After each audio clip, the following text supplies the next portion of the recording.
Hey gals and guys, sorry in advance for the subpar audio quality in this episode.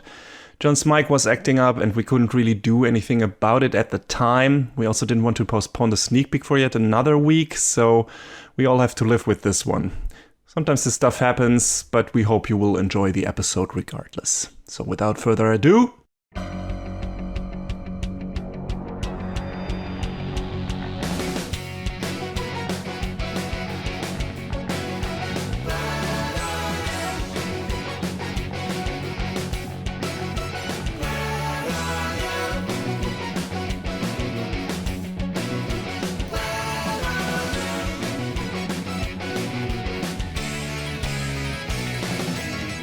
Hello and welcome to an all-new episode of Anime Brain Freeze. We are your undercover hosts. I am John. And I'm CC, and when there's just too much cool anime to watch, we've got you covered.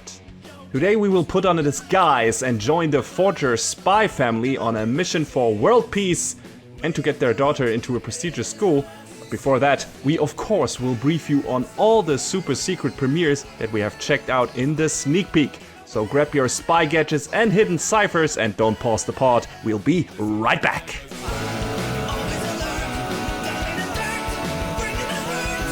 Alright, yeah, season premiere. So of course we have a bunch of, season premieres to talk about in our sneak peek. So we're gonna do that. And as usual for first time listeners, what we have in the sneak peek is our three sections. The nopes, the maybes, and the keepers, so respectively shows we will not keep on watching, shows we might keep on watching, shows we probably will keep watching. I think this time around, John, we don't really have any nopes, correct? I know I don't. I've gotten to the point where I filter out every single show on Live Chart that is tagged as either light novel or isekai. So... Wait, but then maybe you would have skipped one of our possible keepers. I'm interested to see your list then. Okay, no, that's different. That's an exception because it's something I had previously watched. That's true. Yes. All right. Yeah. So it's pre-filtering for new shit. Yeah. Smart choice probably. Because there's so much. Yeah. Speaking of light novels, let's just get into it with my first maybe then, because that's bordering on a nope. And that is the fourth season of Overlord. Well, it's so wild because you were so into it when it first came out, and it's just been sliding downhill ever since. Yes, well, mainly in its third season, really. The main thing I'm hung up on, because the third season, our main character Ainz did some really vile shit. I guess as he's supposed to be, because he's kind of a villain, right? He's kind of bad guy. But I thought they wanted to subvert that, and keep him kind of an anti-hero. But he and his lackeys did some really, really bad shit in the third season. It was really heinous. And I was like, okay, you can't walk that back. Now you have to make him the villain, make another character, the main character, and then have that character destroy Ainz. And that's going to be the rest of the story. But they don't seem to be interested to do that, at least not judging from the first episode. It's just shenanigans with Ainz and his crew again, with Albedo mostly, because she's still super horny for him. Which is fine in itself, and it's funny, and this is okay, and it's good stuff, but that means I would have to ignore what happened in the third season, and maybe that's the reason why there was such a long break between season 3 and 4, that Madhouse wanted the people to forget, so they would still keep on watching the show, so they could still root for Ainz. But all those bad things that happened, don't worry about it. Yeah, nice try, Madhouse. I didn't forget. I mean, I forgot a lot, but I didn't forget the worst stuff. So if they don't turn this around and make him like the clear-cut bad guy now after like 3 episodes, I'm out, because I'm not. You can't walk that back. The third season, the stuff he did to the people invading his castle was horrible. I get it, they were trespassers, but a lot of those people were really good guys, and the show went out of its way to show that they are good guys. And then he murdered them in the most horrific, violent, brutal, torturous way, just because he was pissed that they were invading his castle.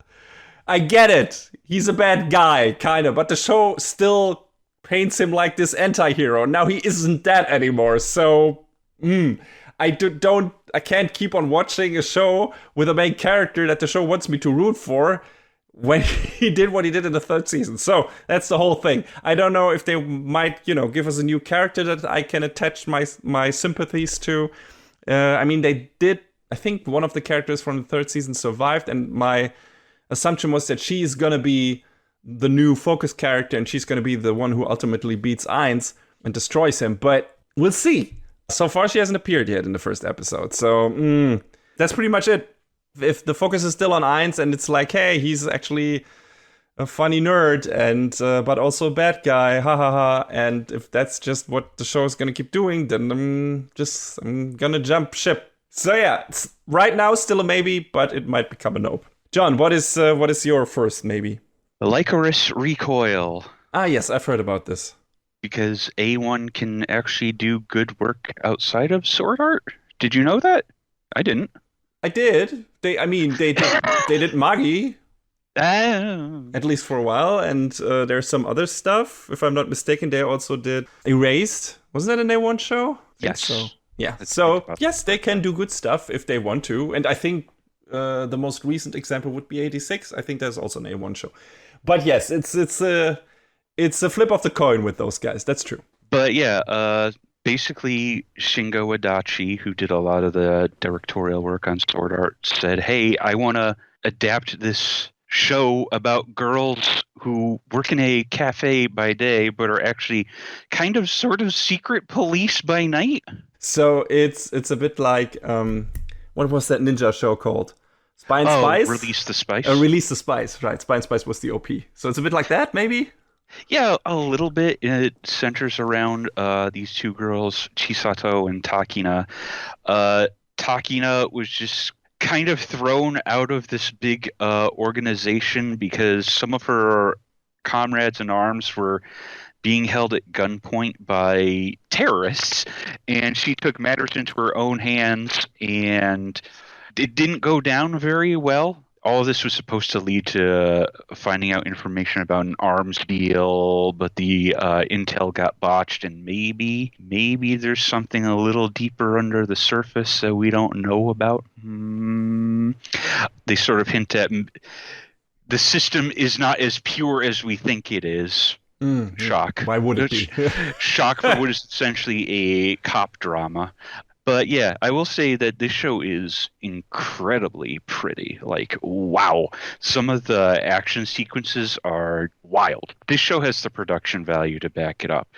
I'm not 100% on board with some of it so far. Like, in the first episode, Chisato was shooting some guys with but the bullets aren't lethal. But one of them was able to pierce through a car door, but they're not lethal. That is weird. Don't worry about it. Shut up. I mean, maybe the skin of characters in this universe is stronger than iron. I mean, it's not like they're like robots or anything. No, they were actual like humans. But Chisato has this thing about like she's just like angle going on where it's like, yeah, well, these are people too. Chisato, they're literally terrorists. Please. Please. But I don't know, the dynamic between her and Takina, who's like super serious like all the time, I think there's something to that.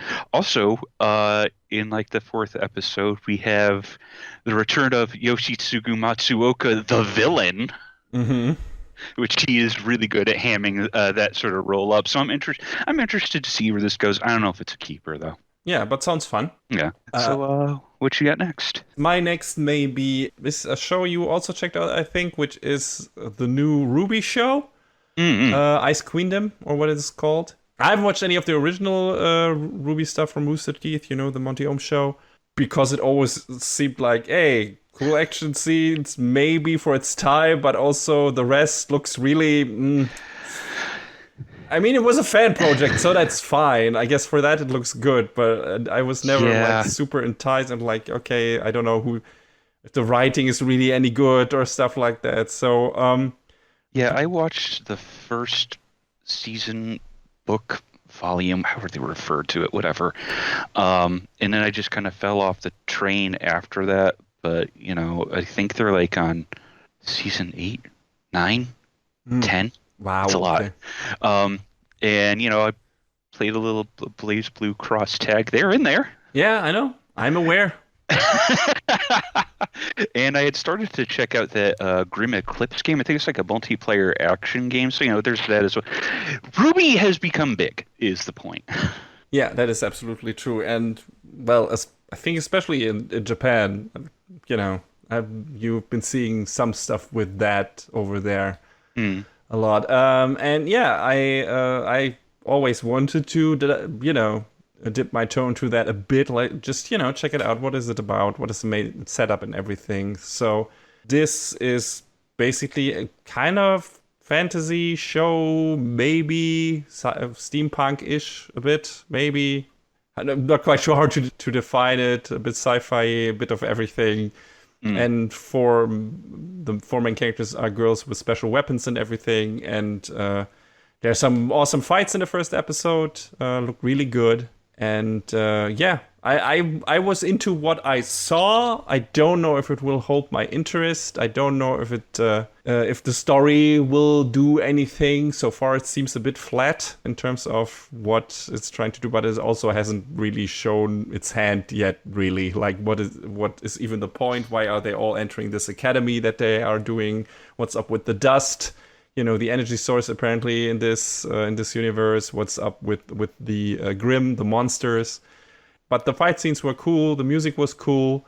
I think Gen Urobuchi is supervising this, or is doing the series composition for this. So that is reason enough for me, I guess, to stick around for a while to see what he does with this. So yeah, I'm interested to keep on going. I just don't know what is waiting down the road and if it's for me. So yeah, I don't know. How about you? I've kind of been wanting to try and get back into it. Maybe this will help push me in that direction. But, I'm here for more good Shaft animation stuff. So. Yes, who isn't? When Chef delivers, they do deliver. So that's it. It looked really good. I hope they can keep up the level of quality, which isn't always a safe thing with them as well, I believe. So we'll see. We'll see what happens. Yeah, I mean, there were a couple of moments in between, but I feel like it's not enough to be super distracting. No, not at all. It was generally a pretty high level thing. I mean, it was some shoddy CG here and there, but it's fine. I was surprised that the giant knight armor thing that Vice was battling in the first episode wasn't CG. It's like, right? Wow, okay, that's cool.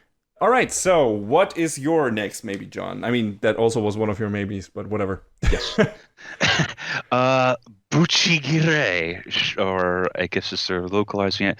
Shine on, Bakumatsu bad boys. Mm-hmm. Why is the localized name longer? Okay, all right. So the story is that all but one of the members of the Shinsengumi have been killed by this group of bandits called the Masked Demons. And now on death row, these 7 criminals are chosen as substitutes for these deceased Shinsengumi members. And I don't know how good of an idea that is, but I guess when you're about to get killed, the choice is a no-brainer. Of course. But one of the characters, Ichiban Boshi, takes up the name Kondo Isami because he wants to go after the masked demons to avenge the death of his parents. And it's this quite literally colorful band of criminals who are out to kind of, sort of, but not really turn their lives around because they still kind of play by their own book.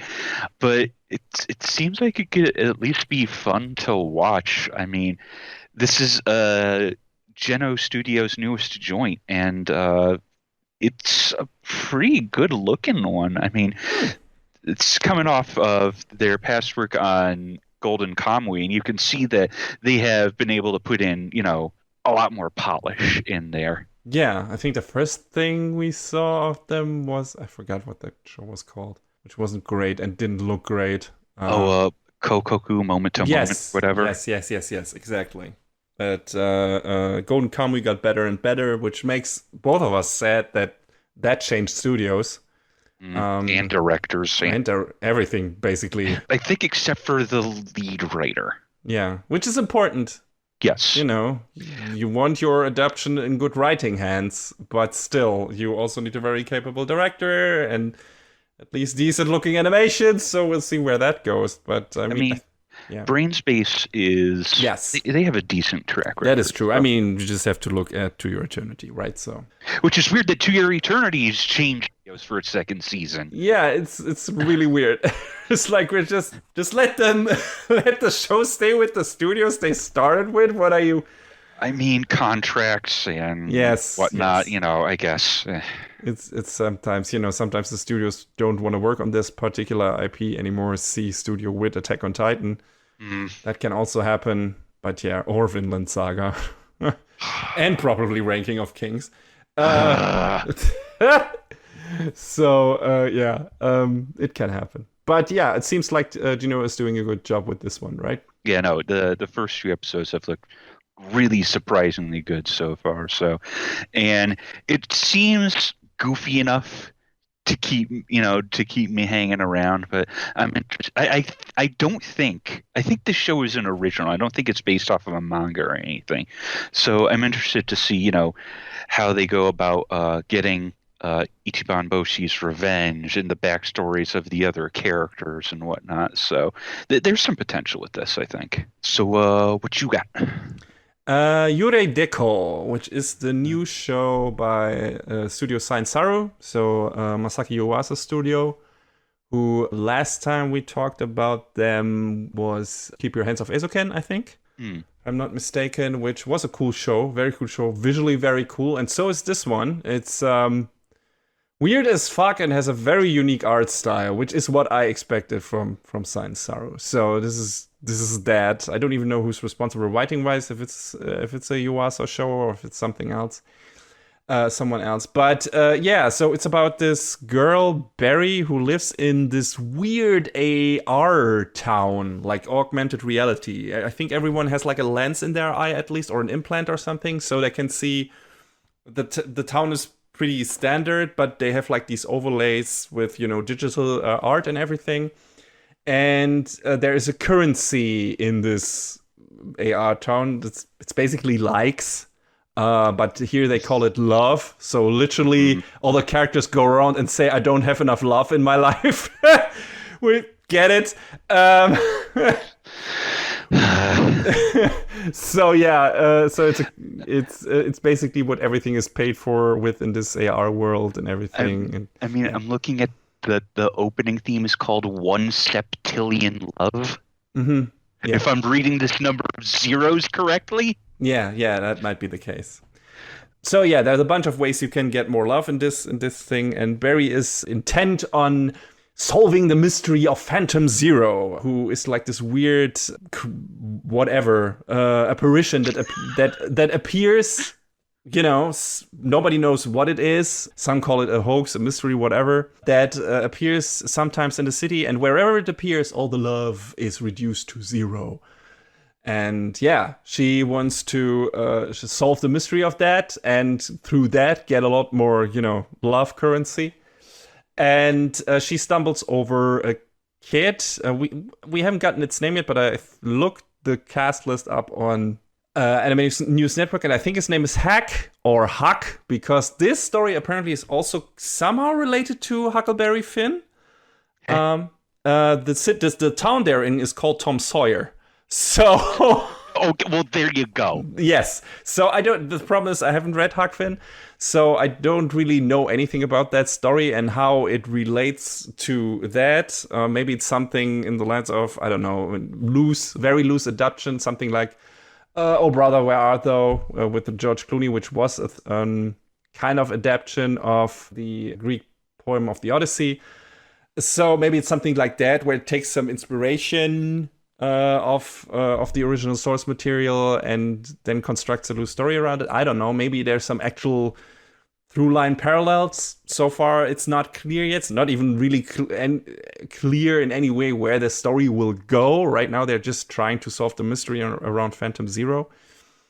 And Hack or Huck is a very weird has like this very weird manner of talking. Like he gives everything like these little nicknames and special inflections. So he talks in a very weird way. It's sometimes kind of annoying, actually. So yeah, I don't know where it's going yet. It looked very interesting. It was very unique, but I don't know if the story is for me because right now I can't even tell what that story will be.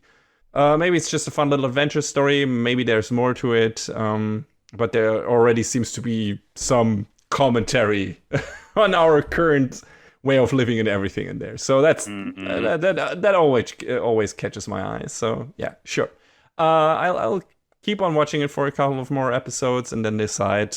It has potential, but maybe it's too weird for me. Maybe it's not interesting enough, and there's not enough of a red through line. So we'll see. But yeah, interesting show for now. John, I believe you don't have any more maybes left, so Correct. We can do my last maybe, which is also maybe a keeper. So we're kind of flowing into the next section here. Okay. Consider this a half, maybe half keeper, because I think I'm gonna stick with this because it's really up my alley, but also it's 80s/90s as fuck. I don't know what year the original came out. I didn't look it up, but I think I have an idea. Yes, but I sure feel like that's from that era. It's Bastard, heavy metal, dark fantasy. Already this season's most kick-ass OP song, probably, by Coltrane. But it's pretty good. It's pretty damn good. But yeah, this is based on an old... I think there was an old manga and already an old anime adaptation, which I didn't see. I saw an AMV of Bastard. I remember that, which was a song by Camelot, I think they used, which was pretty great. I mean, I had heard the name of the show, like the old one before, and I was just like, I always sort of knew it existed, but now there's this new one coming out, and it's on Netflix. Yeah, sadly. But that also means already, I think either the entire first season or the first half of the first season have already completely aired. So I might even put that whatever in our quick and the dead of this season, but probably not. I'll probably keep it until next season just to stay with the form. Even if it's already finished. And I have another show on this list that has the same problem, quote unquote, and a bunch of other problems. But yeah, Bastard is basically, well, it's in the title. It's heavy metal and it's dark fantasy. So those are two things I like a lot. So the story setup is basically like, it's set in the far future, kind of post-apocalyptic. When her kingdom is attacked, the daughter of a high priest, her name is Yoko, uses her virgin kiss to awaken the reincarnated evil wizard Dark Schneider. Oh my god. Because he cuts the dark, get it? It's so chuny, it hurts. Yes, who has been sealed into the body of her childhood friend Lucien. But aside from protecting her, Dark Schneider has not really any interest in being a savior to the world and would rather have some destructive fun instead. Because he's a dark, evil wizard. Do you blame him? No, not at all. And he seems like a fun guy. A bit of an ass, but a fun guy in the 80s/90s kind of sense. There's lots of blood, lots of big boobs. Not as many naked ones. I think in the old OVA there was a lot more naked flesh, but in here they're covered up. But yeah, a banging metal soundtrack, as you would expect, and lots of metal and rock references. So this is basically the Guilty Gear before Guilty Gear.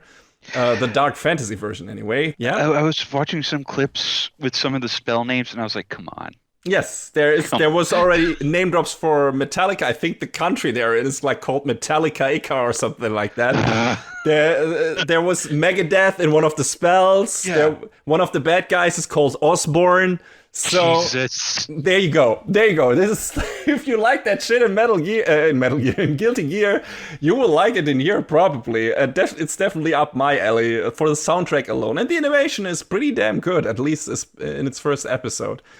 So yeah, I liked it. The only problem that might keep me from watching it more than a couple of episodes is there's already like this Dark Schneider and Yoko have like kind of like this Kagome Inuyasha dynamic going, and nobody wants that. But Dark Schneider seems more of like a cool guy than Inuyasha is, who's just not as much of an annoying brat. He's just more of like, I'll deal with it because I kind of like you, Yoko, so I will protect you. But I kind of want to be an ass to everyone else and be destructive and just have a lot of fun with throwing enormous giant spells at everyone that kill everything. As you do. As you do. So yeah, he's a fun guy. Yoko is also kind of fun. She's not as annoying as Kagome. So it seems to be fun. I think what they might do and what might get old is, like I said in the summary before, a part of releasing the seal for Dark Schneider is a virgin kiss. So I assume the show is going to make a thing about, hey, Dark Schneider wants to stay in this body, so he can't be kissed again by a virgin when he is Dark Schneider. And that happened in the first episode. He kisses her and then gets, turned back into Lucian.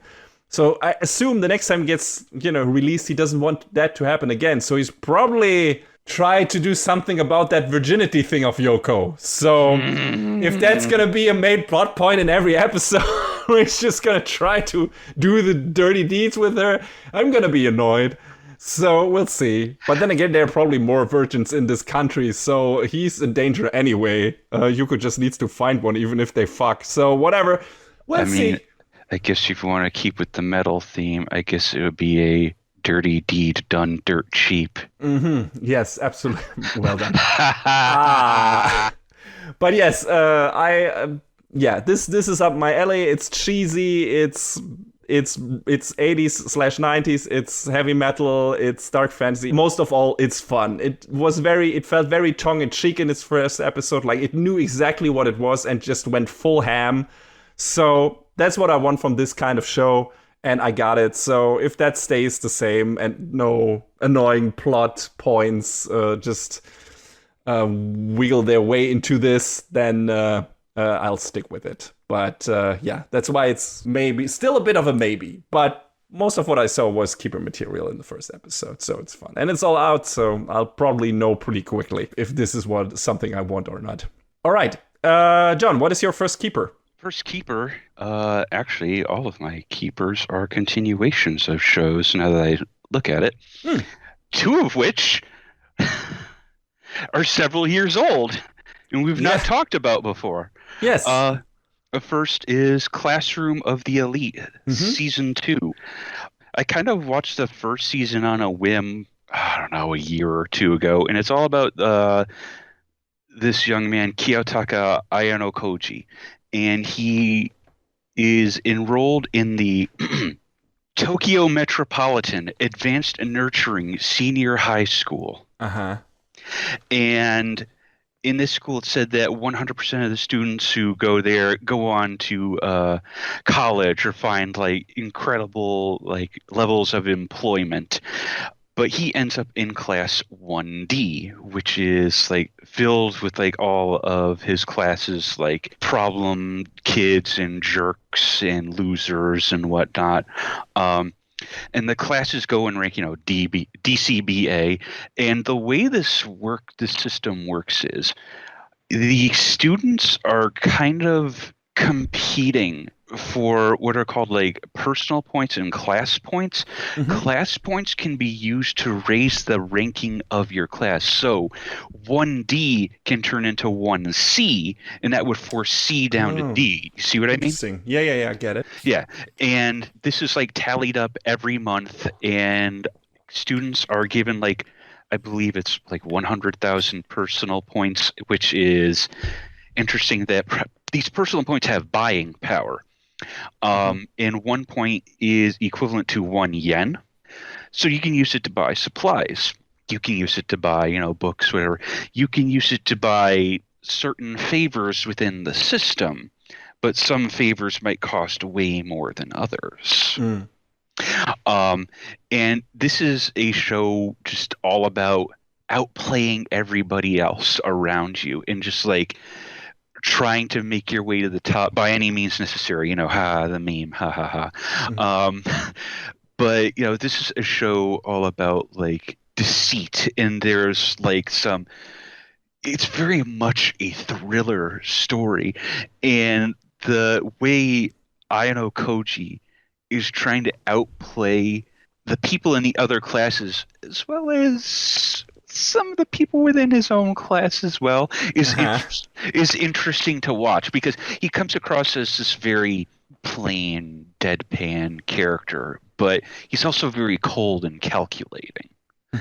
And I just think it's this really interesting show about trying to, watch these characters trying to figure out, how they can do better for themselves, but also realizing that they have to work as a team Yeah. because the start of the current season has this mind game going on where there's a character from each class who's designated as a VIP, and their classes are broken up into different teams where they meet with parts of the other classes, and they have to try and suss out who the VIP is in their group, and that leads to, oh, if you can figure it out, you get so many points.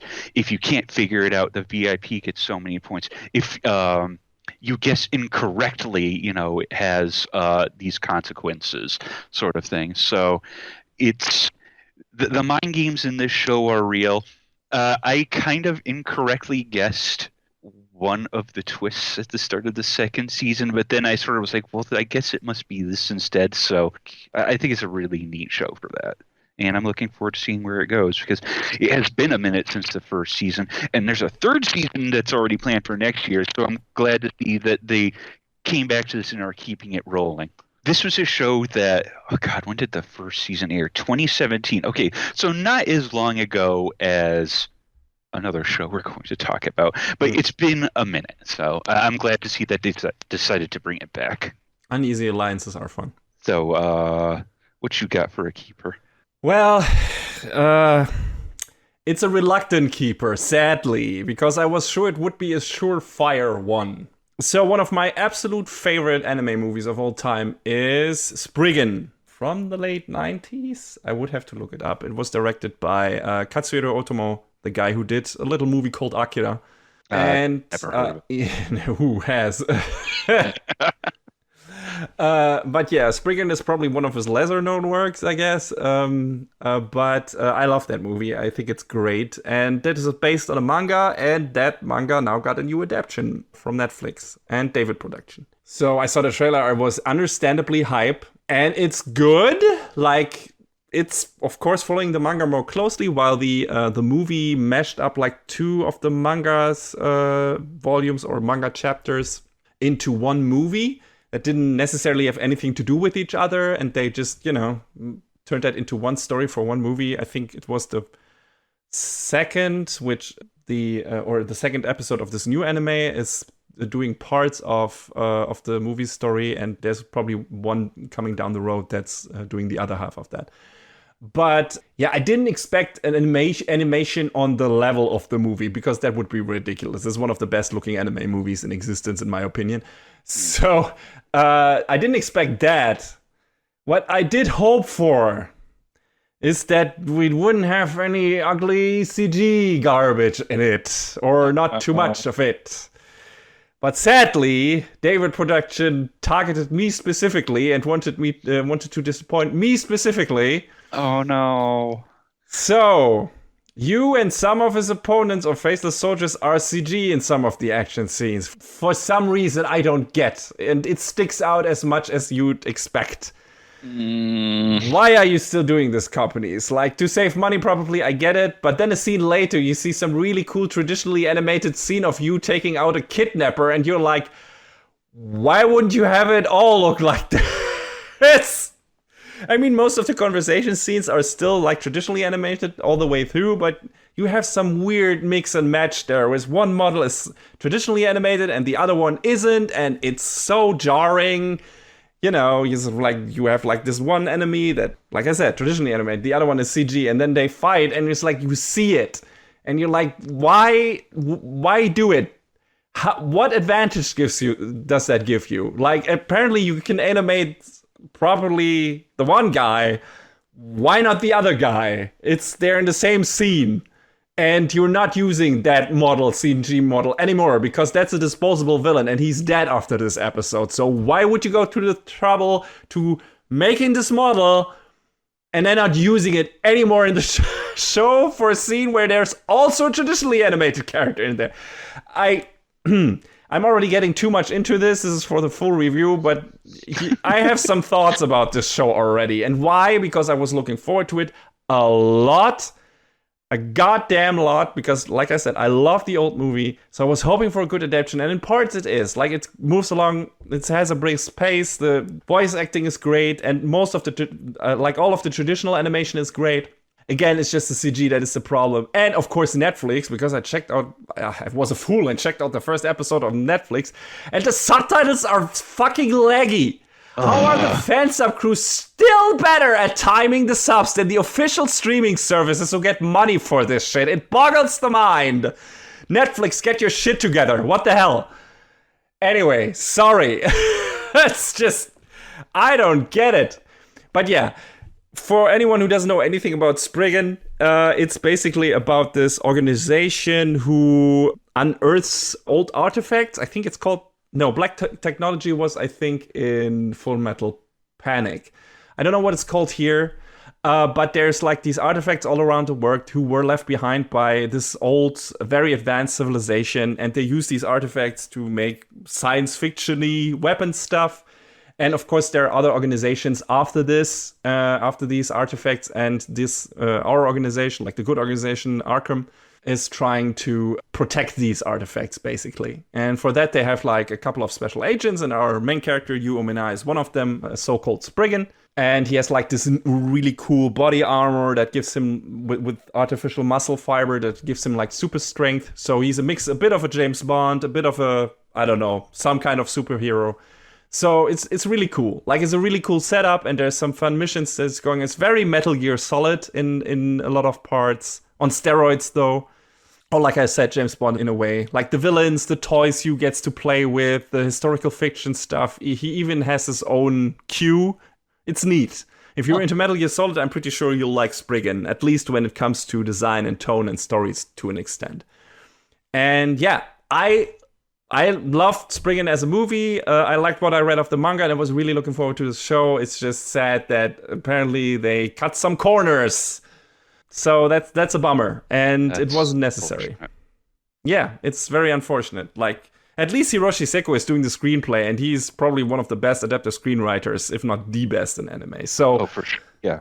Yeah, so it's in good hands for most of it. It's just some of the stuff in the battle scenes that's in there in the normal scenes. It's like, why would you do it like that? It makes no... It can't save that much money. Well, any cost you can cut, I guess. Yeah, I guess. But in some cases, you shouldn't. It's every time there's traditional animated action scene in there, it looks so good. And then you have like this weird CG component in some, and it looks so stiff. And you're like, don't you see that this doesn't that take you out of the show? Don't you have the eyes to see that? I don't understand.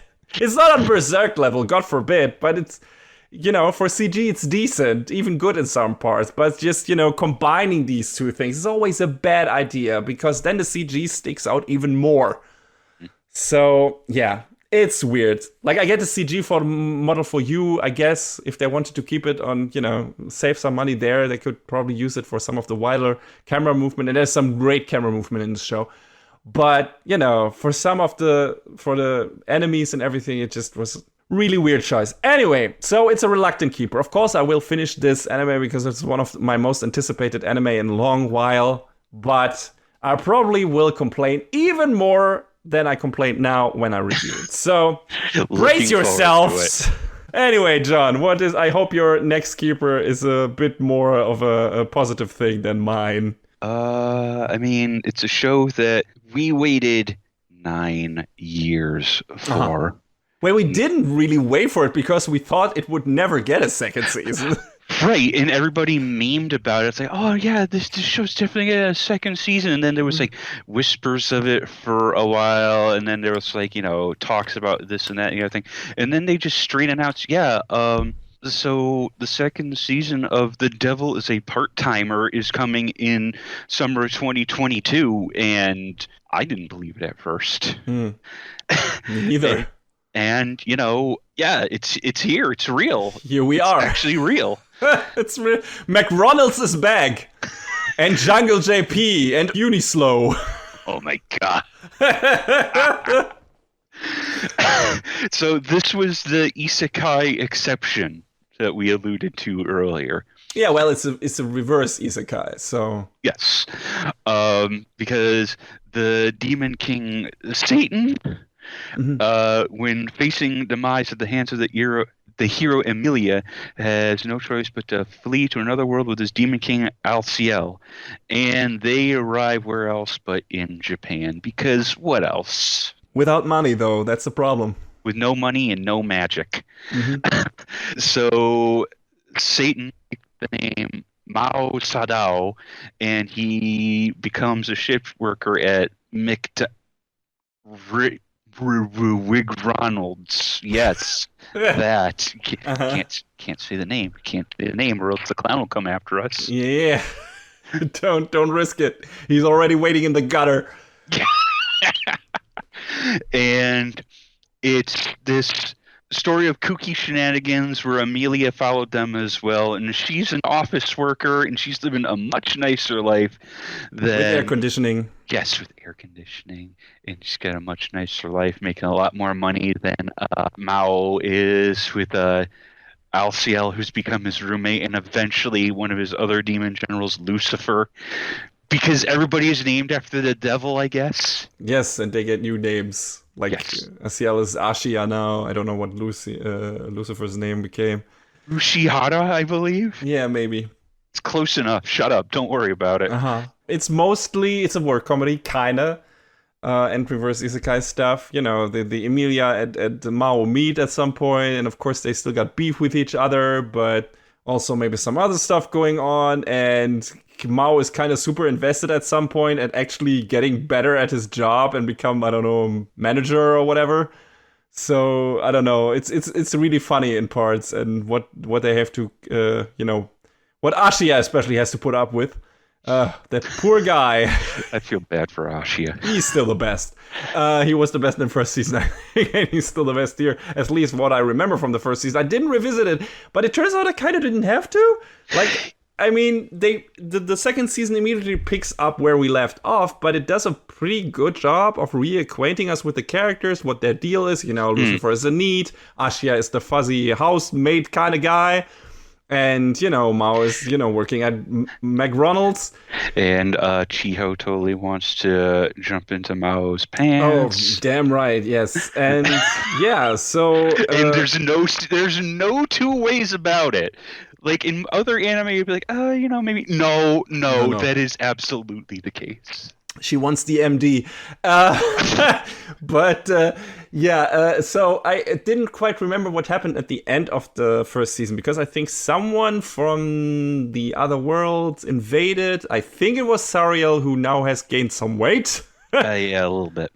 Yeah, I don't know who he was pining for. Was he pining after Chi or I think it was for the their manager boss? at the Yes. McDonald's. Yes, exactly. So that's he went there every day and ordered like 10 meals.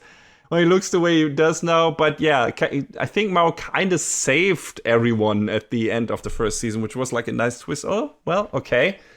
The devil can be a savior too. So yeah, that's where we left off, and now it's like, hey, who else is maybe gonna come over and cause trouble? And then a child appears on the doorstep, which is apparently the child of Mao and of Emilia for some reason. Maybe from the future, we don't know. Maybe it's all a con. But yeah, it was really funny seeing everyone's reaction to it as well, and also fighting a cockroach, I guess. Referring to it by its like scientific name. Yes, because, I was like, what is this bit? What are they talking about? And then the cockroach appears, and I was like, oh, okay, all right. It was really interesting to hear the thing they said about their workplace, where they don't call certain things in front of the customers. yeah. Where like cockroaches they call them taros, and they call the toilet washing place or something like that. So They because call you it don't like a want washroom. washroom because you don't want to say certain things in front of customers who order food at your place. That's really interesting, and I want to believe, at least in Japan, that's actually a thing.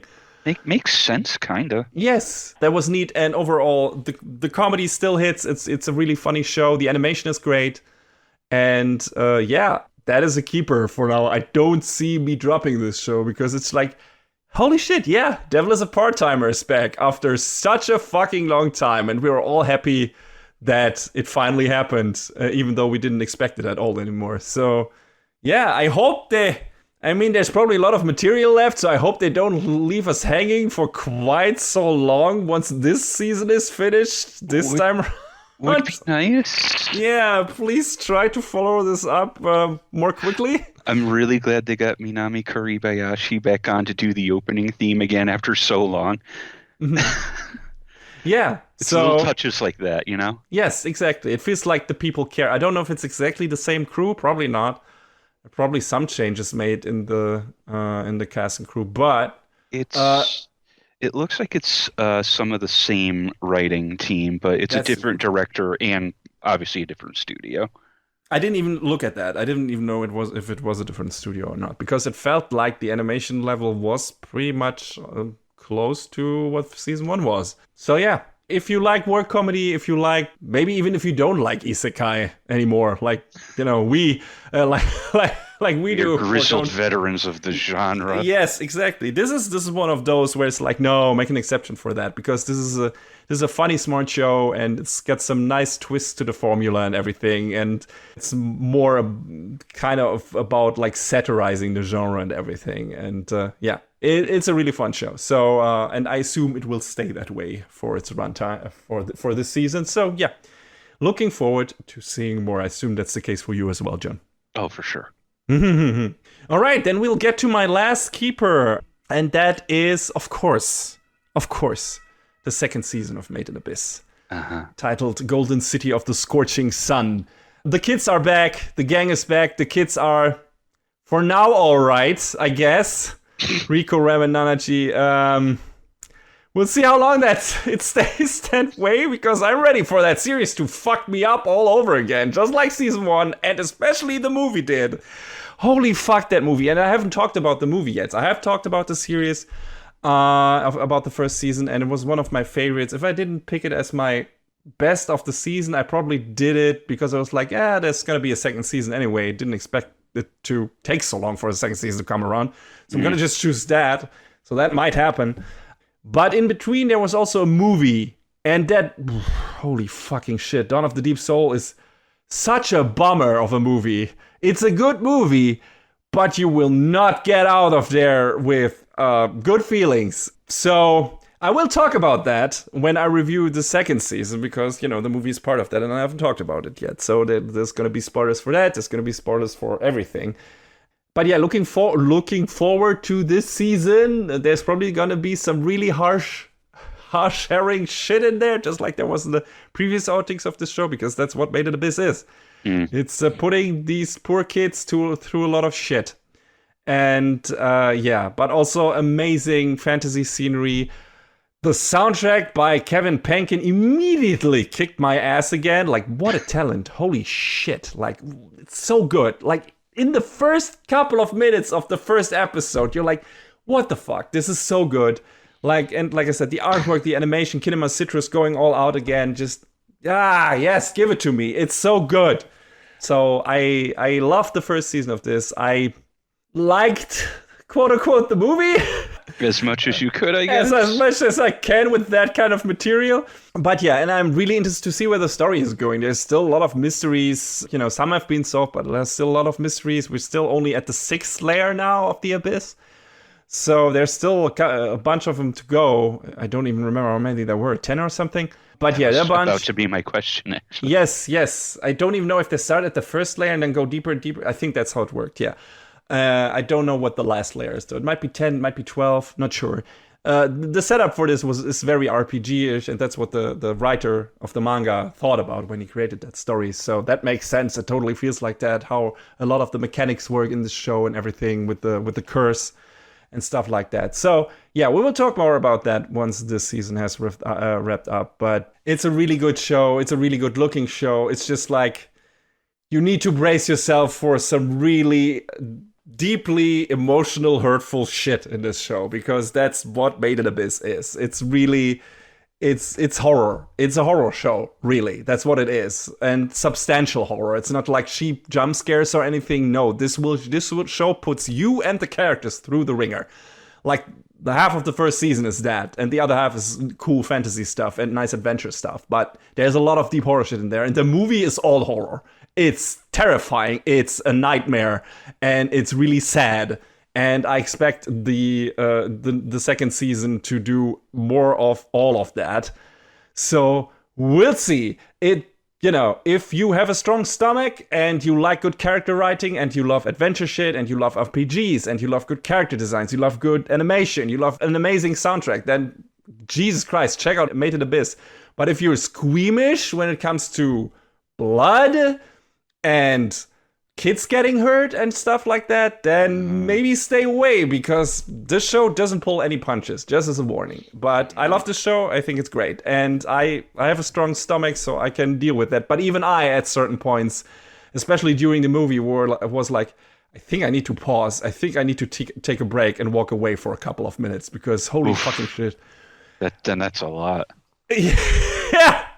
Holy fuck. Anyway, but yeah. I still recommend it if you can deal with this kind of stuff, just as a warning. But it's a fantastic show. It's a stellar show. So it's definitely one of my keepers. It's the show I've been looking forward to the most for this season. So of course it's at the top of my list here. John, do you have any keepers left?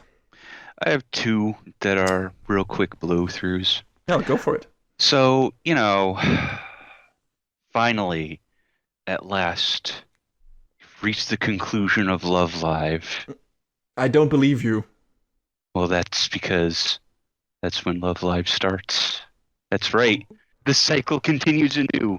Nichigasaki High School Idol Club Season 2 ended. And then Love Live Superstar Season 2 just dumped right straight in. I am contractually obligated at this point to continue watching. Yes. I have the Anime Brand Freeze contract here. It says John must watch each new incarnation of Love Live, otherwise he will be dumped as a co-host, and I have to find a new one, because it would be a grave breach of contract. Oh no. No. Just so you know, John. So I know how I was saying in the first time around, I thought it was interesting how they were like, oh yeah, it's only 5 girls this time around. It means there'll be more time for character development and it might be a more interesting watch. Well, in the first episode, they immediately introduced 4 more girls. Oh, there you go. And because I guess we have to maintain the status quo of 9 characters, because shut up, that's why. Mm-hmm. It's Love Live. It's more of the same.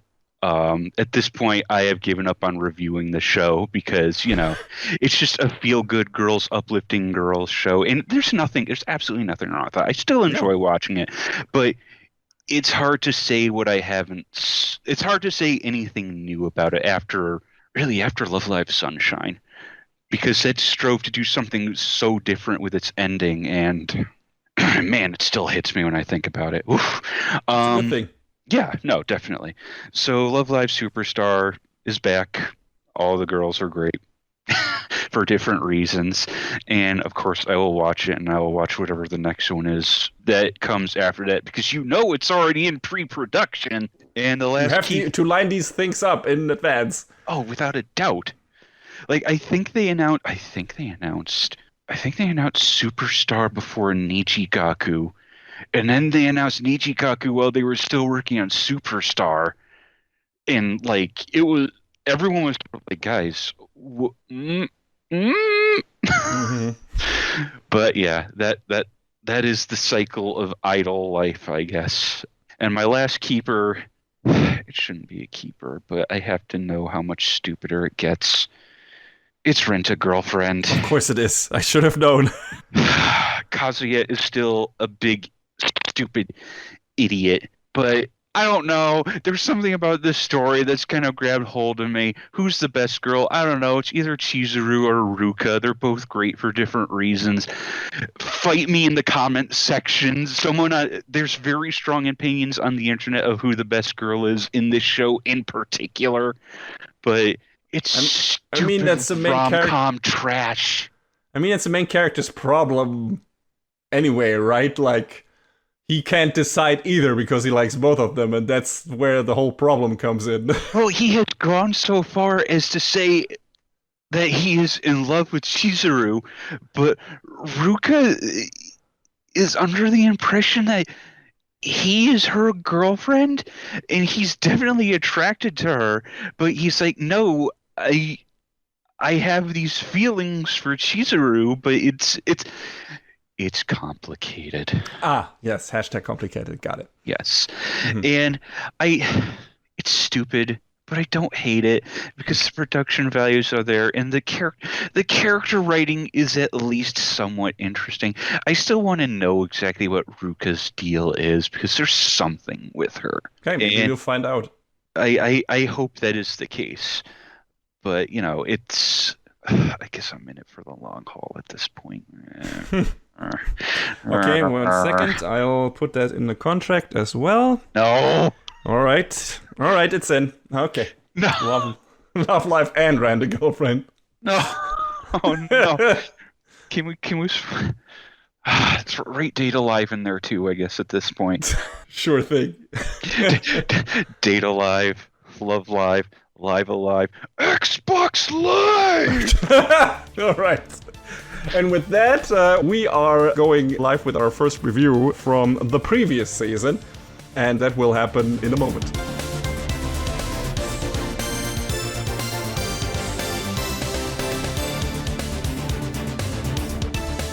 Everyone has a part of themselves they cannot show to anyone else. At a time when all the nations of the world were involved in a fierce war of information happening behind closed doors, Ostania and Westalis had been in a state of cold war against one another for decades. The Westalis Intelligence Service's Eastern Focus Division, WISE, sends their most talented spy, Twilight, on a top-secret mission to investigate the movements of Donovan Desmond, the chairman of Ostania's National Unity Party, who's threatening peace efforts between the two nations. This mission is known as Operation Strix. It consists of putting together a family in 1 week in order to infiltrate social gatherings organized by the elite school that Desmond's son attends. Twilight takes on the identity of psychiatrist Lloyd Forger and starts looking for family members. But Anya, the daughter he adopts, turns out to have the ability to read people's minds, while his wife Yor is an assassin. With it being in each of their own interests to keep these facts hidden, they start living together while concealing their true identities from one another. World peace is now in the hands of this brand new family as they embark on an adventure full of surprises. Thus is the premise of Spy Family. The big hit show for this season. And apologize in advance, I haven't done any notes on this. I mean, I have done notes, but I haven't really written them out. Because, full disclosure, I had a bit of a small surgery and I can't spend that much time at my desk. So we'll have to deal with what we have. And so this is a long-awaited adaptation, I guess. I don't even know how long. I don't know when the manga originally came out. I guess kind of long. The manga has been around since March 2019. And now we got this 12 episodes even of anime, because though it's a split core, I think the second core will come in fall season. I think it has already been announced, if I'm not mistaken. Pretty sure it's slated for October. Yes, so there's that. And yeah, John just told you what it's about. It's about the spy Twilight, who later, or pretty quickly in the first episode, takes on the name Lloyd Forger, which, considering that he's all about secrecy and a good cover identity, why would you put the word forger in your last name? Only slightly on the nose?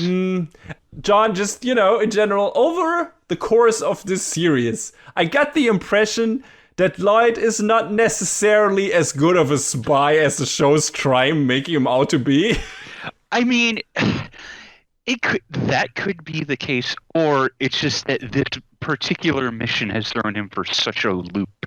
Maybe, yes, he's definitely having some problems adjusting with the new demands this mission has, like especially a lot of the human interaction with kids, with a pretend wife and everything.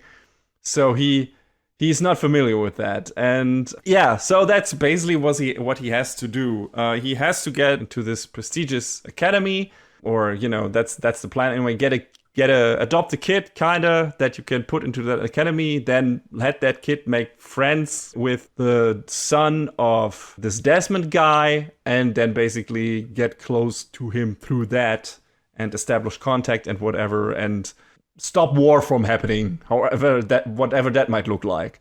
But for that, he needs a kid, so he goes to the local orphanage and gets a child called Anya, who has been adopted several times by families and always given back, which is very sad in itself. But there's a reason for that, because she is a telepath. She apparently was subject to some shady government experiments and is an Esper or whatever. I don't know if she was always an Esper or because that came through the experiments. I'm not sure anymore. But she can read minds, and she reads Lloyd's mind, and thus knows what he wants from her and acts accordingly, so he will keep her. And, she can stay his daughter, because she immediately finds out that he's a spy, and she's a major fan of that one spy anime, where the main character is called Bondman. Mm-hmm. Really good. The theme of the show is very much fake it till you make it. Because Anya is doing that, Lloyd is doing that, his later pretend wife is doing that. Like, everyone is just pretending to be someone they are not. And that is where most of the fun of the show comes from. And kind of a drama, though there's not necessarily that much drama in there. I mean, there are some moments where it's like, oh, it's looking bad for Lloyd, it's looking bad for Anya for one reason or another, because maybe she flunked her exam, or she has trouble with bullies or whatever. But usually most of it's very light. It's a very comedy-heavy show. I laughed a lot in the show. John, did you as well?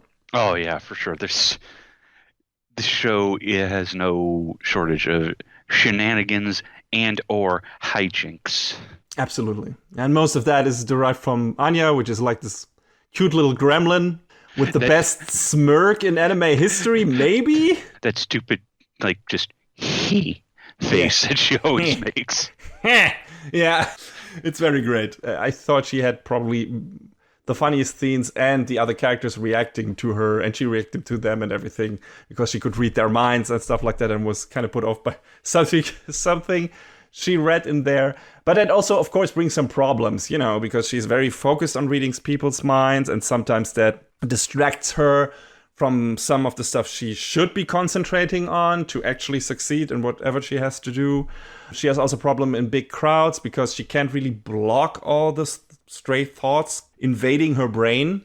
So that gives her a bit of trouble. And she's definitely not world savvy. Like, she has not been out of the orphanage a lot, and that shows.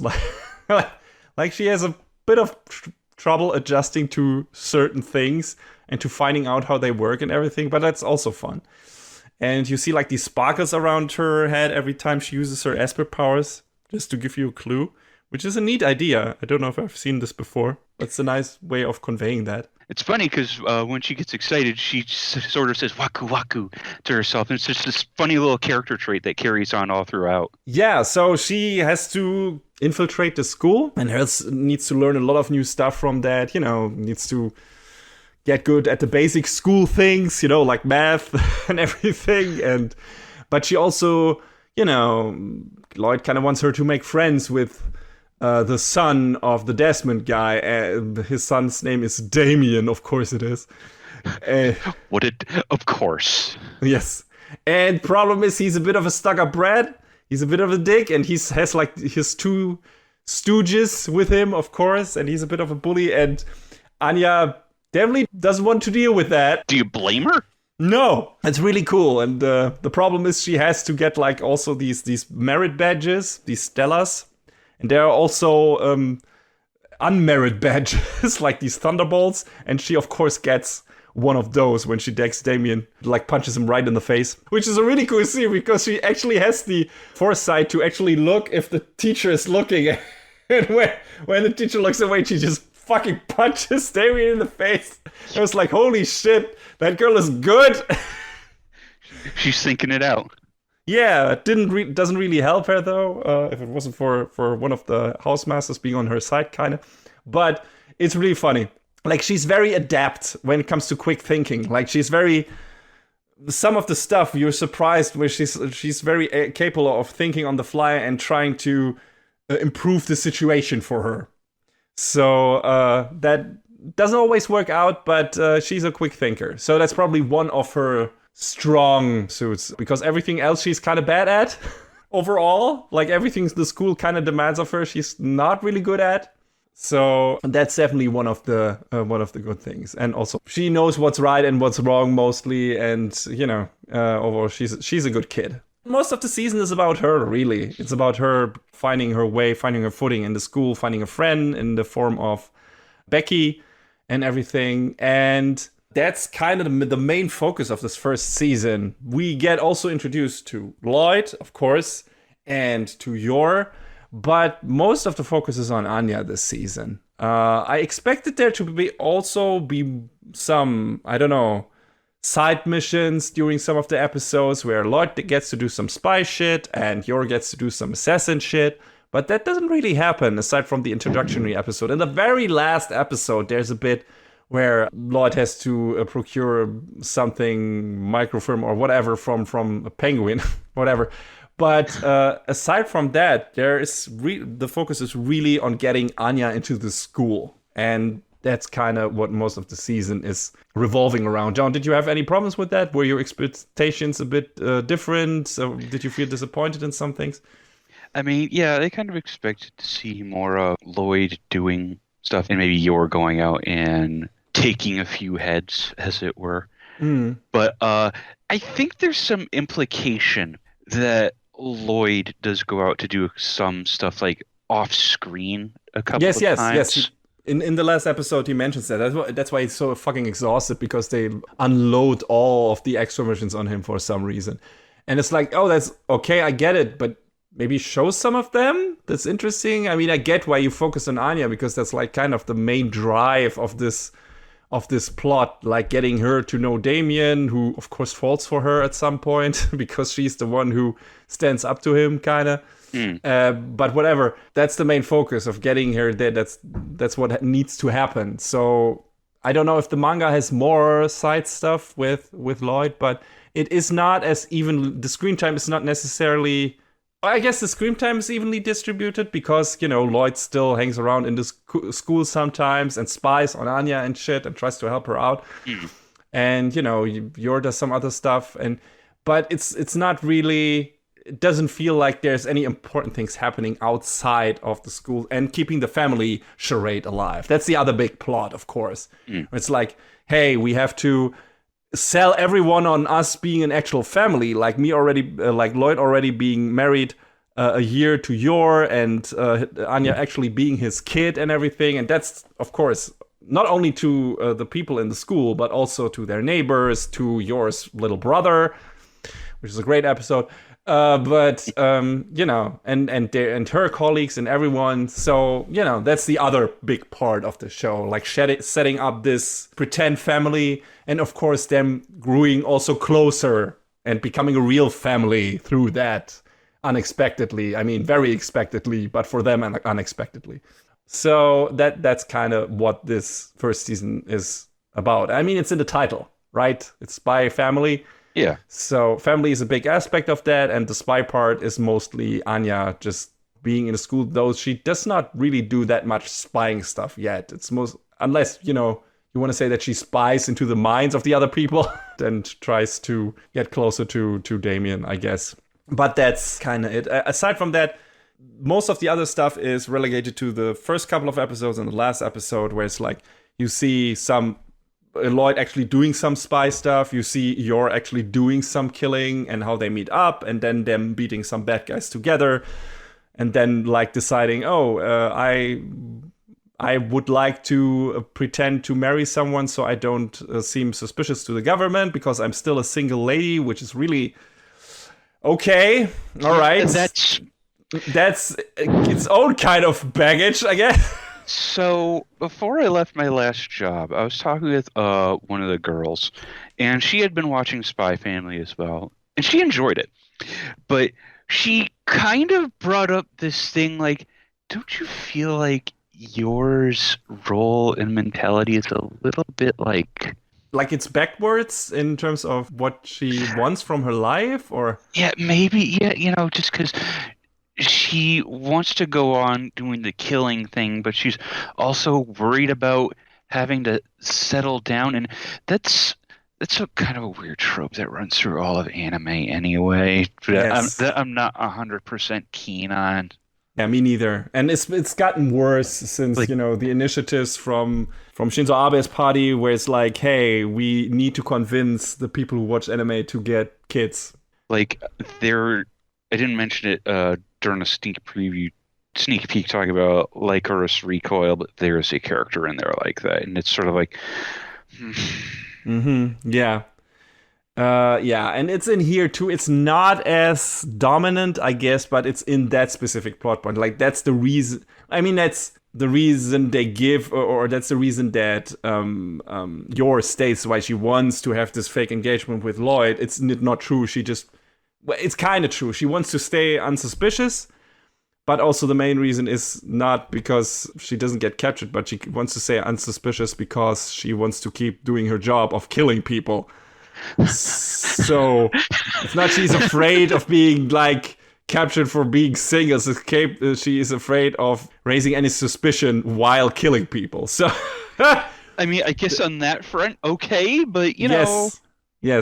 And for Lloyd, it's obvious, he needs to explain, single dad with daughter, maybe, I don't know. It's also weird in this country, but whatever. But he needs Yor because that's one of the demands from the rules from the school, that both parents need to attend meetings in the school and whatever. No single parents allowed, which, fuck that school. What if your significant other passes away? What are you going to do? They're going to be like, get married and come back later. It's like, come on, man. That's an exception, but I think they only accept married couple. Like, if you have divorced or something, you are not allowed to get your kid. And I don't fucking know. It's weird. It's like this very traditional, very old school, very stiff school. What if you're gay or lesbian? Oh, we don't talk about that in this school. We don't talk about that in anime. Oh, no. On the curriculum. But, in general, it's a weird school. Like, would you leave an anime school? Yeah, but would you leave your kids at a school where, like, farm animals can break out and trample your children to death? Probably not. Yeah, so why is it so renowned if shit like that can happen? It's like, shut up, don't worry about it. Yeah, at first I thought it was like, maybe some from a rivaling spy organization did that because they wanted to kill one of the kids in the school, and maybe they will get back to that, and that actually was the case. But so far it looks like it was an actual accident. It was like, what? How did you let that happen? That is not okay. No, it's fine. Though it leads to some funny stuff, like how did Lloyd and Yor change their outfits elegantly in the middle of the school grounds? Like, what? Twice. 2 times. Twice. Yes, it's ridiculous. It's a good thing I brought this pair of backup clothes. It's a good thing I brought this pair of backup clothes. Yes. The man is prepared, if nothing else. And leaves a very good impression with that on one of the school housemasters, Henry Henderson. Also, what a name. Yes, there are great names in there. But yeah, he's fantastic scene. He's complaining about the lack of elegance of the new prospect attendants of the school when looking out of the window. And when we look out the window, we see an ugly CGI crowd juddering by. I totally agree with you, my man. There is a lack of elegance here. Luckily, there is not that much CG in here. I think the show is the extent of it. Yeah, it's just these mass crowd scenes. That's where they use it on. And that's pretty much it, I think. Maybe some vehicles, but I don't think so. and the studio, the anime is produced by it's a co-production by Studio Wit and Cloverworks. So capable studios, at least when it comes to animation, I guess now anyway. And well, Wit also usually has good writers at hand, but Cloverworks, we all know how Promised Neverland season 2 turned out, so I don't hope that repeats with season 2 of this. We'll see. I sincerely hope not, because I did enjoy this show. Yes, me also a lot. Like I said, there were some parts and there was like, oh, I expected a bit more of that, but everything that was in there was fun. Like even there was even some good emotional stuff in there, was when you feel like, oh, nice, they're growing as a family and everything. So that's cute. I mean, there was also some, stereotypical stuff in there, like we already mentioned with the, oh, what, you're still single, and that can't be right, and yours brother being a ciscon, and she not being able to kiss Lloyd because they're both professionals. Come on, like But I'm buying is that. a whole new thing. Yeah, I'm buying that with, if they're like normal people, but one is an assassin, a cold-hearted, kind of quote-unquote cold-hearted assassin, and the other one is a super spy. So you're trying to tell me they're not able to fucking kiss, just a single fucking kiss, because the brother demands it? Just to keep up the charade, they're not professional enough for that. That's ridiculous. Like, that's where my suspense of disbelief ends. But then when they go in to do it, Yuri is like, "What are you doing?" Yeah, I can't watch this. And then she smacks him, and she was about to smack Lloyd, even though she was forcing herself on him. That is so peak anime bullshit. I'm like, what the fuck? Thankfully she smacks her brother, who has had it coming, I guess. But that's just so, that's the stuff where I was like, keep that out of this show. Meanwhile, Anya is sleeping in the next room, and she barely stirs from her sleep, which I think is the funniest part of all that. Yes, she has a very deep sleep, sometimes in class. I can relate. So... yes, that kid is sympathetic to me, which is not a given. I mean, with anime kids more than with real life kids. And it was fun that Lloyd in the beginning says he hates crying kids because it reminds him of his own fucked up childhood, where it's like, oh, that's interesting. We'll probably maybe learn more about that in the future. So there's already some stuff hinted here at the character's past, and we already saw more about Yor's childhood and her relationship to her brother and everything, but not really much about Lloyd's childhood. So that's going to be interesting. But yeah, I thought Lloyd was a cool character who is actually, in my opinion, a terrible spy. Like, constantly drawing attention to himself, doesn't notice that his fake wife is obsessed with everything related to killing. Doesn't realize that his fake daughter knows way too much, like knows things she can't know without reading someone's mind. I mean, I don't know how common weird science experiments are in this world, but maybe just ask her, like test her, like think something, and then watch if because she blabs out often enough accidentally a response to what he is thinking. He just doesn't really react to it in a way you would expect a man with a brain would. Well, she's also, how old is she, 6, 7? Yes, she's 6, I think. So, kids that age just say whatever. So I guess on that front, I can be like, okay. Yeah, I get it. But when it starts to form a pattern, yes, maybe it happens a lot. Kind of, In the penultimate episode, she rescues a child because she hears his thoughts while he's drowning. And she says that to Lloyd. And then she changes it up so it makes sense for a child to say that. But she said the thing before. And then Lloyd actually sees that there was a kid drowning. So as a responsible parent and also as a super spy, I would have some questions. It's just fine, like, don't worry about it. Okay, sure. So that's as a viewer, that's where you need some suspense of disbelief. But since this is mostly a comedy and not a serious drama or anything, at least not yet, that's fine. It's like, okay, you have to do it that way, otherwise you can't keep the show going. But I expect them to like solve this mystery at some point. I expect once Anya is comfortable enough Right now, she doesn't tell Lloyd because she's afraid he will give her away, because that's what the previous families did. When they got a suspicion that something is weird with her, they gave her back to the orphanage again. And that's her past baggage. And I mean, she's kind of used that talent to help out Lloyd and Yor in certain situations and, sort of speak around certain things to give them clues. Man, the most ironic thing is, if Lloyd knew that she could read minds, he would be overjoyed. He would have just read her Damien's mind, try to get into a parents meeting, whatever, in school, and then have her read Desmond's mind or whatever. I mean, that would also be an interesting point of drama, where it's like he would start using her more as a tool, and that would make her sad and everything, and he would have to reconcile with that and be like, oh shit, I'm being an asshole. What am I doing? She's a human being. And that would be interesting. I would love to see that. So I hope that's kind of coming down the line.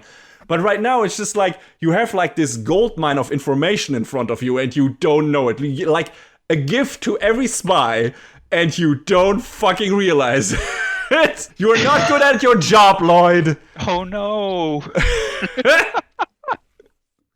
But yeah, it's funny. It's very funny, especially when it's, when some of her responses like make him go off balance. So, but yeah, we get some other characters. Of course, Yor, right, who is an assassin, and she is working as a cover in City Hall, I think, at City Hall. Yeah, it's some sort of clerical job. Her colleagues are all assholes. Well, not all. I guess not necessarily assholes. Camilla is an asshole. They're all very gossipy. Yeah. So are their neighbors. Like, how? None of this is your business. Like, shut the fuck up. When Lloyd was worried that he would need to keep up appearances of being a functional married couple to the neighbors, that doesn't. Who cares? That doesn't concern them. Let those fucking old hag busybodies say whatever the fuck they want. Fucking can't deal with these kind of assholes. Yeah, anyway. For real, though. Yes.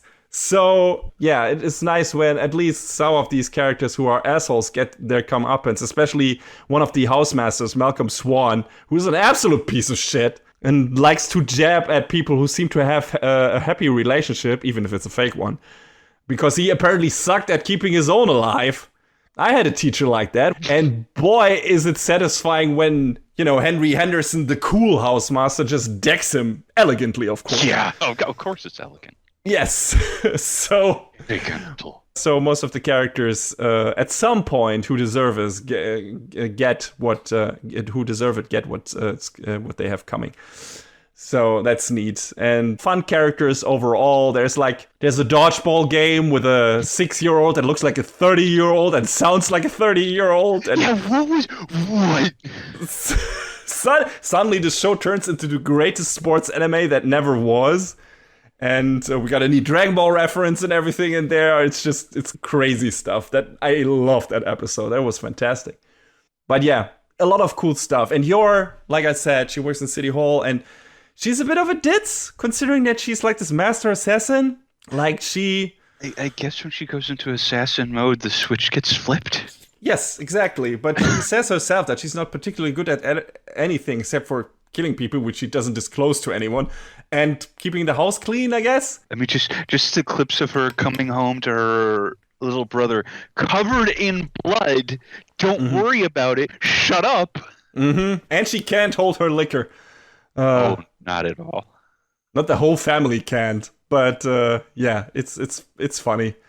We got these characters, and they're trying to make this makeshift family work, and it's a bit of grooving themselves into that, and then mostly the school stuff with Anya, and we have some weird one-off episodes. So Anya, as a reward for some things, she gets like this made-up spy mission where she needs to be rescued from Frankie, one of the assistants, the information peddler for Lloyd, who poses for her as the bad guy. Like, it's set up like her favorite spy show. And Lloyd has to be Bond Man, or Lloyd Man in this case, and save her in this kind of theme parky environment. And it's really cute, and it's really funny, because he also has to answer questions about her, and which brings him also closer to know what she's thinking and everything. And that's also probably the best animated episode, aside from the dodgeball one, maybe. Yeah, like, definitely. Great action scenes, and nothing involves actually shooting bad guys and everything, but it's really good looking. And then we have like this nice hand-to-hand fight between Lloyd and drunk Yor at the end of the episode, and that's maybe a harbinger of things to come. Maybe, they might be. We still don't know what Yor's current mission is. Like, who is she? She says she's killing people, but we don't know who her contractors are. We're like, who is the main guy who gives her these missions? Maybe she and Lloyd will clash at some point because she's supposed to assassinate Desmond. I would expect that to happen. And I think Lloyd's mission is to talk to him and sway him to one direction. I don't know if is he supposed to take out Desmond? I don't think so, right? I don't think so. No, I don't think so either. I think he's supposed to establish relations and then stop this war from happening with him in some regards or not, because Desmond is an influential figure in the government. And so what I think might happen is that Yor gets the contract to killing Desmond, and then they have to fight each other. So that's going to be interesting. And of course, not to forget, her brother Yurei is he's a member of the secret police. So basically, he's a Stasi of East Germany. And he's trying to... I mean, Lloyd has already figured out that Yurei is that, but Yurei hasn't figured out yet that the marriage is a sham and whatever, is a scam. And so that's a constant threat on the side. So far only in one episode, but that will come up again for sure. And so, these are all the things, all the gears that are turning on the side and all the problems that Lloyd has to face and has to adapt to. And at least in that regard, he is good at his job. Like, when a problem like that arises, he tries to find a quick fix to deflate the situation, the problem situation, something like that. But, sometimes he doesn't have the full picture. He doesn't get, while Yor is so flustered when they talk about certain things, so he suspects her of also maybe trying to spy on him for a while and stuff like that. But that's not the case. She just doesn't handle herself well in that new relationship environment. So that's, again, fun part, misunderstandings, but fun misunderstandings, I guess, because they don't go too overboard with it most of the time. And sometimes Anya is there to be the communicational glue, because she can read both people's minds and can make them understand each other by dropping certain hints so that they get it. And that's neat. Like I said, in certain parts, she's a quicker thinker than her fake dad. So that's neat. And that's our main crew. And like I said, we have a bunch of other fun characters. And so far, this is kind of mostly a comedy and a bit of intrigue and spy stuff on the side. And it's a cool show. It's very fun. There's a reason why it was highly anticipated. It was a giant hit. Like, I think it made it to certain lists of Western big media, whatever, where the numbers show up, whatever. Spy Family was around there. Big TV ratings, whatever. And everyone was, what's Spy Family? And they checked it out. So apparently that show is on a lot of people's radar now. And I'm glad for that. That means we're probably gonna have a lot more of it. Yeah, I mean, one of our friends who doesn't watch a whole lot of anime was spurred on to watch this by his girlfriend. He's really enjoying it too, which is, that's good to hear. Yeah, absolutely. It's a very accessible show too. Like, it's not one of those anime where like, okay, who can I gift it to? No, this is one of those shows. That's like what one would like to call a gateway drug. Gateway entry level, yeah. Yeah, it's absolutely. You can give that kind of to anyone who is not put off by animation, and it works. It works for kids, probably, maybe because of Anya's shenanigans, but it also works for adults because of all the fun family comedy and drama, and for parents, probably, especially. So, this is a show for everyone. Like everyone. You can recommend it to everyone, and everyone can watch it. I don't feel like there's anything in there that would make some people turn away. Maybe for some people the comedy is too goofy or whatever, or there's too much focus on the school stuff and the little kids. Maybe, but then again, that's also not my cup of tea usually. And I wasn't put off by this show. So this works on many levels. It's super fun. There's a lot of unexpected cool action in there. There's a great ED. Not so much. I did like, John, what did you think about the OP of this show? I wasn't super into it, but yeah, I mean the style and the animation on the opening are really good. Just the song, I was kind of the ending song I liked a lot better. Yeah, the ending song, and the ending animation were great. The opening song is a bit too busy for my tastes. Maybe like there's too much going on. Maybe it would be better for the next core, Yeah, we'll see. Better or different, Sure. I'm interested to see. But yeah, the soundtrack of the show itself is great. It was Shuhei Mutsuki and Makoto Miyazaki, who are part of a group called No Name, and I've seen that name a lot, or a few times at least. So, they did music. Yeah, they worked on One Punch Man apparently, which also had a good soundtrack. And they did a couple songs for Gundam Iron-Blooded Orphans and some other stuff in there as well. So, yes, they're also working on Lycoris Recoil apparently as well right now. Yeah, that's right. That's where I had last seen their name. So there you go. So yeah, good music overall and great direction. Like I said, quickly paced episode. None of these drag. There's a lot of shit happening, but it never feels like you're missing any important beats. And yeah, the director is the same as for Dororo, which we reviewed, Kazuhiro Furuhashi, and that was also a great show. Has done a lot of other stuff as well, but yeah, this is again one of the great ones here in terms of direction as well. And yeah, it's fun. It's a fun show. It's a fun action / family comedy. And with some spy stuff in there and some science fiction stuff, I guess, in there in terms of being able to read minds and cute kid shenanigans and whatever. So yeah, really not anything more to say about this without going too heavily into spoilers, although plot-wise there's not much to spoil about the show yet. Yeah, it was a lot of setup for the next part of the show, to be honest. There's some fun developments, I guess, in when it comes to getting her into school and what happens to her and everything, but I think we've taken some of that away. But it's not like there's some huge mysteries that linger for a long time and get resolved at the end of the episode and are like this huge spoiler thing. Like I said, I assume there will be some stuff related to Lloyd's youth, maybe, and probably who's gonna be the next important contractor for Yor or whatever. And maybe, I mean, the big thing we learn about her brother happens when we get introduced to her brother, so that's also not really much of a spoiler.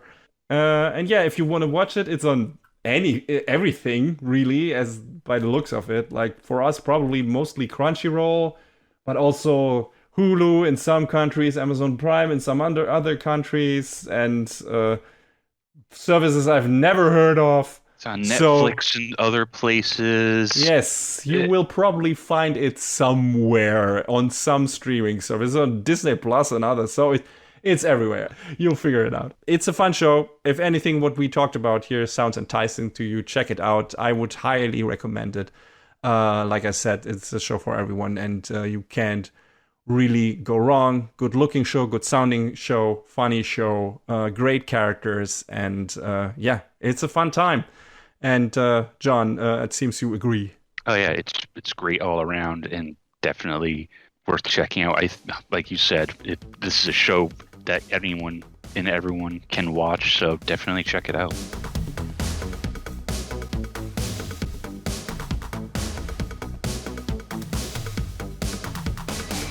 And that is a wrap on the 131st episode of Anime Brain Freeze. All the music in our show is from the Double Dragon Neon soundtrack by the amazing Jake Kaufman. Please go to virt.bandcamp.com and check out his awesome work. Our show is available on most of the popular podcast services, but it's always worth visiting animebrainfreeze.com for our review index and more. Leave us comments and questions on YouTube, follow us on Twitter at AnyBrainFreeze, or send an email to animebrainfreeze@gmail.com. We would love to read your feedback. Thanks for tuning in, we hope you had a good time, and please join us again on our next episode. That's good. So long, everybody. Next time on Anime Brain Freeze. The deadliest game. Golf! And it's time to hit the streets on Halloween night and party like it's the year 234.